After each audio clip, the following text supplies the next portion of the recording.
ये आकाशवाणी रायपुर है।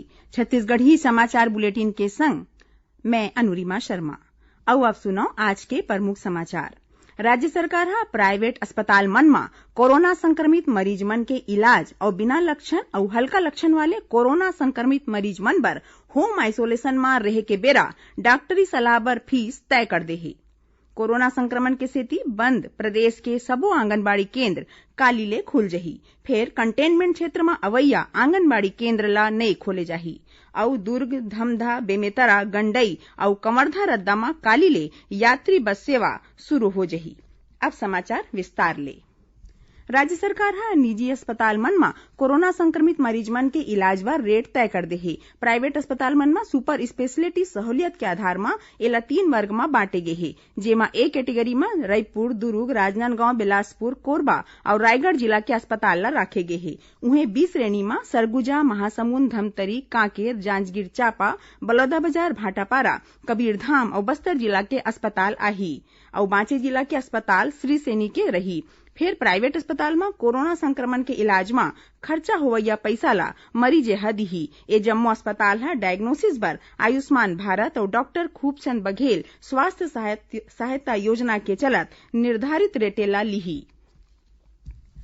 उन्हें प्रदेश में बिना लक्षण और हल्का लक्षण वाले कोरोना संक्रमित मरीज मन बर होम आइसोलेशन में रहे के बेरा डॉक्टरी सलाह बर फीस तय कर दे गे हे। ऐसन मरीज मन ला दिन पाछू 250 रुपया के हिसाब ले 10 दिन बर 2500 रुपया में दुरिहा ले सलाह, टेली परामर्श या वीडियो कॉल ले डॉक्टरी सलाह दे जाही। एखर बर प्राइवेट डॉक्टर मन कोरोना संक्रमित मरीज मन ला सलाह दे के रेट ऊपर अपन सहमति दे दे हवे। स्वास्थ्य विभाग के अधिकारी मन बताइन कि राज्य में कोरोना संक्रमित मरीज मन के संख्या हा सल्लग बाढ़त ते पाए के होम आइसोलेशन में इलाज कराए के इच्छुक बिना लक्षण वाले मन बर ए निर्णय ले गे हे।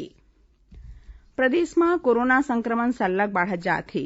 दुर्ग जिला में आज संझा 113 कोरोना संक्रमित नवा मरीज के पुष्टि हो हे। ओती महासमुंद जिला में आज समाचार लिखे जाए तक 15 जिन कोरोना पॉजिटिव मरीज मिले हे, जेमा ले 12 मामला महासमुंदे के आए। जांजगीर चांपा जिला के एडिशनल एसपी कोरोना संक्रमित पाए गए हे। ओती कोंडागांव जिला के कोरोना संक्रमित एक जिनसी अनहिन के रायपुर एम्स में इलाज के बेरा मौत हो गई। उन्हें कोंडागांव जिला में आज 16 झिन नवा मरीज मिले हे। एती कांकेर जिला में घलो कोरोना संक्रमण ले एक झिन ग्रामीण कृषि विस्तार अधिकारी के मौत हो गए हे। जिला में संक्रमण ले ए 5वां मौत हे। उन्हें काली रतिहा बेरा तक यहाँ 19 झिन मरीज के चिन्हारी हो रहीस। राजनांदगांव के निगम कार्यालय में कोरोना संक्रमित एक झिन मरीज मिले के बाद निगम कार्यालय में आम मनखे मन ला 12 सितंबर तक आए जाए पर रोक लगा दी गई है। ओती बिलासपुर स्थित छत्तीसगढ़ उच्च न्यायालय में पदस्थ 3 झिन कर्मी कोरोना पॉजिटिव पाए गए हैं, जेकर बाद हाईकोर्ट ला 9 सितंबर तक बंद कर दे गए है। उन्हें महासमुंद जिला के पटेवा में कोरोना संक्रमित मरीज मन के संख्या बढ़े बाद वहां के सैलून दुकानदार मन खुदे सैलून दुकान ला 1 हफ्ता बर बंद राखे के निर्णय ले हैं। कोरोना संक्रमण की स्थिति करीबन 6 महीना ले बंद प्रदेश के सबो आंगनबाड़ी केंद्र काली ले खुल जही। फिर कंटेनमेंट क्षेत्र में अवैया और जौन क्षेत्र ला जिला प्रशासन डहार ले बंद राखे के निर्णय ले गे हे, उहां के आंगनबाड़ी केंद्र ला नहीं खोले जाही। राज्य सरकार डहार ले जारी आदेश मुताबिक आंगनबाड़ी केंद्र मन ला खोले ले पहली एला सैनिटाइज करे जात हे। संगे कोरोना संक्रमण ले बचाव संबंधी दिशा निर्देश के पालन करे बर सुपरवाइजर, आंगनबाड़ी कार्यकर्ता और सहायिका मन ला प्रशिक्षण दे के व्यवस्था घलो करे गे हे। आंगनबाड़ी केंद्र मन ला थोड़ी देर बाद खोले जाही और ए दौरान नान्हे लइका और गर्भवती मायलोगिन मन ला गरम और तुरते पके खाना दे जाही। एकरे संगे पोषण दिवस के दौरान नान्हे लइका और मायलोगिन मन के मेडिकल जांच घलो करे जाही। जिला कलेक्टर डहार ले जौन आंगनबाड़ी केंद्र मन में गरम भोजन ला बांटे बर रोक लगाए जाही, उहां आगू जैसे ही हितग्राही मन ला 1 हफ्ता बर रेडी टू ईट वितरण करे जाही। यूनिसेफ के राज्य प्रमुख जाब जकरिया हा आंगनबाड़ी केंद्र खोले के निर्णय ला सहरावत किहिन कि एखर ले कुपोषण ऊपर रोक लगाए में मदद मिलही। छत्तीसगढ़ी समाचार बुलेटिन आप मन आकाशवाणी रायपुर ले सुनत हव। छत्तीसगढ़ के खबर ले है आपके वास्ता और खबर के विश्वसनीयता ले है हमर वास्ता। आकाशवाणी समाचार रायपुर के प्रादेशिक समाचार बुलेटिन के संगे संग हमार समसामयिक कार्यक्रम आप रेडियो के संग अपन मोबाइल में घलो सुन सकत हो।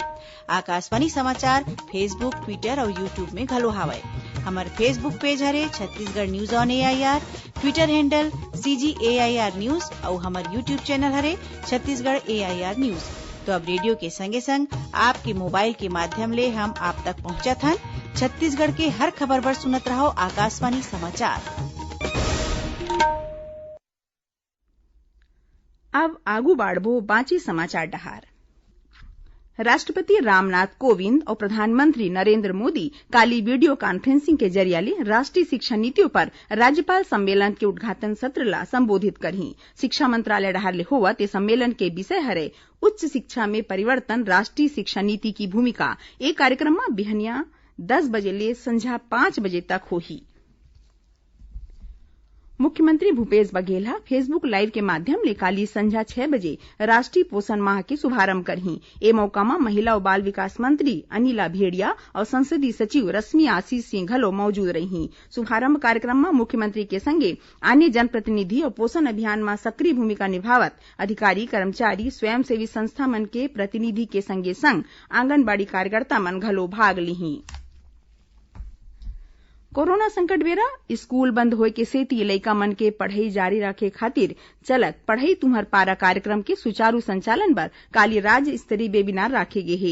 ए कार्यक्रम के चलत जौन लइका मन तीर ऑनलाइन पढ़ई बर संसाधन नहीं है उखर मन बर पढ़ई तुहर पारा नाव ले समुदाय के सहयोग ले मोहल्ला स्कूल चलाए जाथे। ए वेबिनार में ए सामुदायिक स्कूल मन में सुग्घर ढंग ले लइका मन के पढ़ई चालू रखे के प्रयास पर चर्चा करे जाही। उन्हें पढ़ई तुहर दुआर कार्यक्रम के चलत राजनांदगांव विकासखंड के धीरी गांव में घलो जवान और किशोर लइका में शिक्षा सारथी के रूप में पहली ले 8वीं कक्षा तक के स्कूली लइका ला पढ़ावत हैं। शिक्षा विभाग के प्रमुख सचिव डॉक्टर आलोक शुक्ला आज 3 ठी शिक्षा केंद्र जाके अवलोकन करीन। जिहां ओमन ने जवान लइका मन के एक काम के बड़ई मारीन। फिर अतके नहीं उहां जब ओमन नान्हे लइका मन ले पढ़ई लिखई वाले सवाल करीन त सबो लइका सही सही जवाब घलो दीन।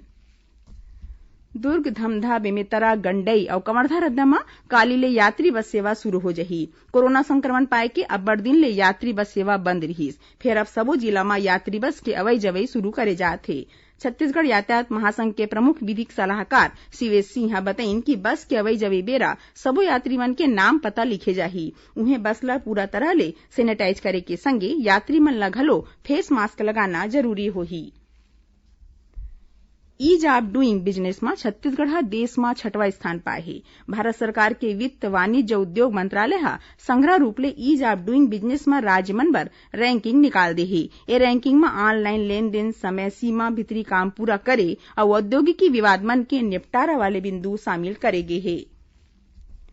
राजनांदगांव के पूर्व महापौर और राज्य समाज कल्याण मंडल के पूर्व अध्यक्ष शोभा सोनी ला श्रद्धांजलि देबर आज राजनांदगांव में एक ठिन वर्चुअल शोक सभा राखेगीस, जेमा पूर्व मुख्यमंत्री डॉक्टर रमन सिंह श्रीमती सोनी के योगदान के सुरता करत कहीन कि ओमन अपन हर दायित्व के पूरा तरह ले पालन करीन। ए कार्यक्रम में भाजपा के आने बड़का नेता मन घलो स्वर्गीय शोभा सोनी ला अपन श्रद्धांजलि दीन। इहां बता दन कि बीते 2 सितंबर के श्रीमती सोनी के कोरोना संक्रमण ले निधन होगीस।